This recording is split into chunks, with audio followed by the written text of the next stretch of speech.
Welcome to the Pool and Spa Pro Influencer Series. I'm Associate Editor Anthony LoCicero. Throughout the series, we'll bring you video interviews filmed during the PSP/Deck Expo. On this episode, I'm speaking with Glenn Mathewson, who's president of BuildingCodeCollege.com. Glenn, thank you for joining us. Thanks for inviting me. So,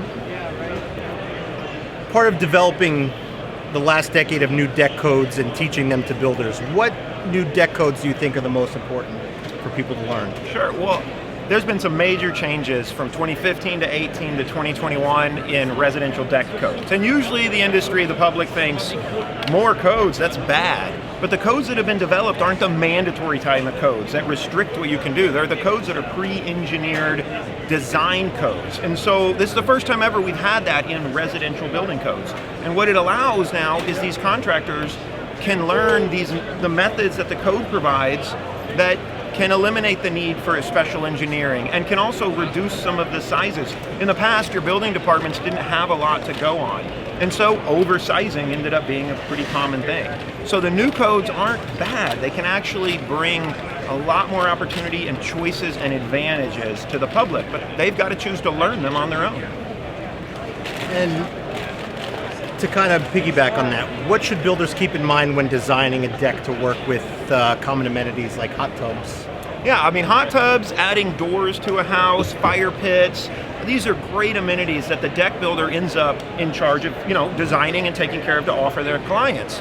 But these also require some additional knowledge to these specific features. So often they'll put a hot tub on a deck or beside a deck and only think of wiring the hot tub, but not about all of the safety hazards around and revolving around the hot tub, like overhead service conductors, glass right near the hot tub.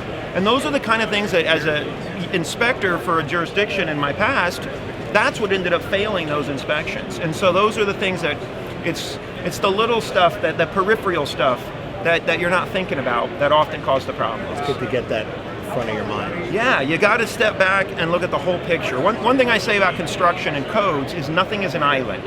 Everything interconnects, and there's a domino effect to everything.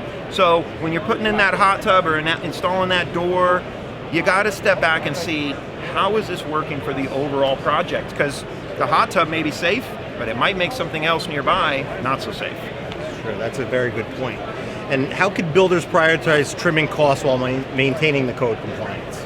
Well, that's, again, not to point back to those new prescriptive design codes in 2015, 18, and 21, but it's literally a cookbook with a recipe that's been validated through a lot of professionals through the code development process. And it's offering it to builders, saying, look, here's a way you can build without having to hire a design professional. And then knowing the codes, surprisingly, and may seem, again, surprising to the public and to the contractors, but when you learn the code for yourself, you learn all the things that you're actually allowed to do. And a lot of those things can be better pricing, can adjust your cost for your consumer. The code is minimum standard of safety and maximum allowable freedom. And that's an important reason to learn it. That's all very valuable information for our audience. Thanks. Thank you for joining us. Thanks for having me. Pleasure. Thanks.